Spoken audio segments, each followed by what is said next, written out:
Teman-teman, kita harus menjaga kebersihan kelas kita setiap hari.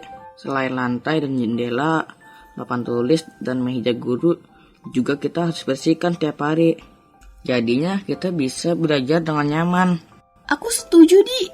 Aku juga setuju, aku mau kok ikut membersihkan kelas. Supaya tidak orang itu saja yang bekerja membersihkan kelas, aku harus mengusulkan supaya di kelas kita ada jadwal piket membersihkan papan tulis dan meja guru. Wah, usul yang bagus, Di. Iya, aku setuju. Jadi semua anak dapat giliran dan kelas kita akan bersih setiap hari. Baiklah teman-teman, aku akan menyusun jadwal piket ya. Oke, Di. Ibu Lina pasti juga senang dengan perubahan yang kamu usulkan ini. Adik-adik, Raja Yosia melakukan yang benar di mata Tuhan.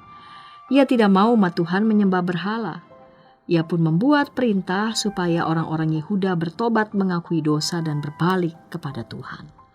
Mari kita membaca 2 Raja-Raja 23 ayat 1-6. Sesudah itu Raja menyuruh orang mengumpulkan semua tua-tua Yehuda dan Yerusalem. Kemudian pergilah Raja ke rumah Tuhan dan bersama-sama dia semua orang Yehuda dan semua penduduk Yerusalem, para imam, para nabi dan seluruh orang awam dari yang kecil sampai yang besar.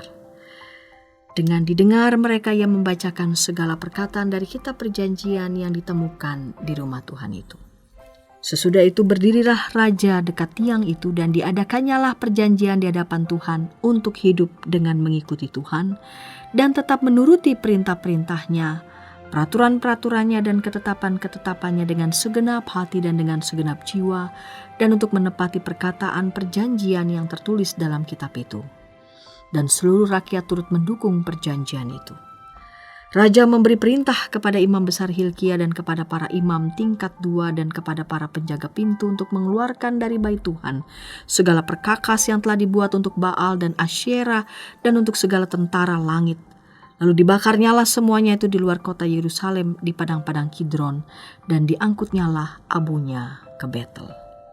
Ia memberhentikan para imam dewa asing yang telah diangkat oleh raja-raja Yehuda untuk membakar korban di bukit pengorbanan di kota-kota Yehuda dan di sekitar Yerusalem.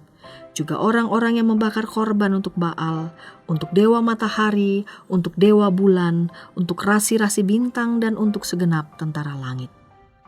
Dibawanyalah tiang-tiang berhala dari rumah Tuhan keluar kota Yerusalem ke sungai Kidron, lalu dibakarnya di situ dan ditumbuknya halus-halus menjadi abu. Kemudian dicampakkannya abunya ke atas kuburan rakyat jelata.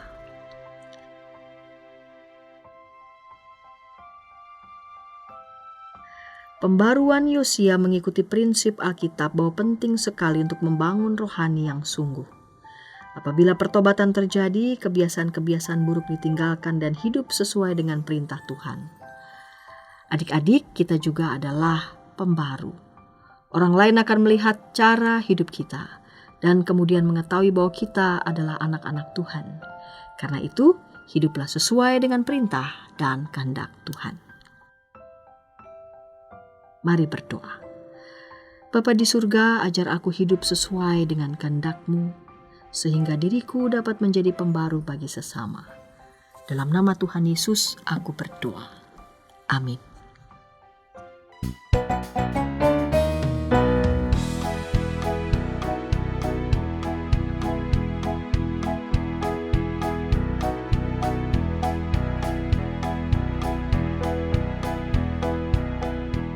Sahabat, mari dukung pelayanan dan pekabaran Injil melalui YKB dengan membagikan link acara ini kepada sebanyak mungkin orang. Dukungan juga dapat saudara lakukan dengan mentransfer dukungan finansial ke rekening BCA ke nomor 450 305 2990 450 305 2990 atas nama Yayasan Komunikasi Bersama.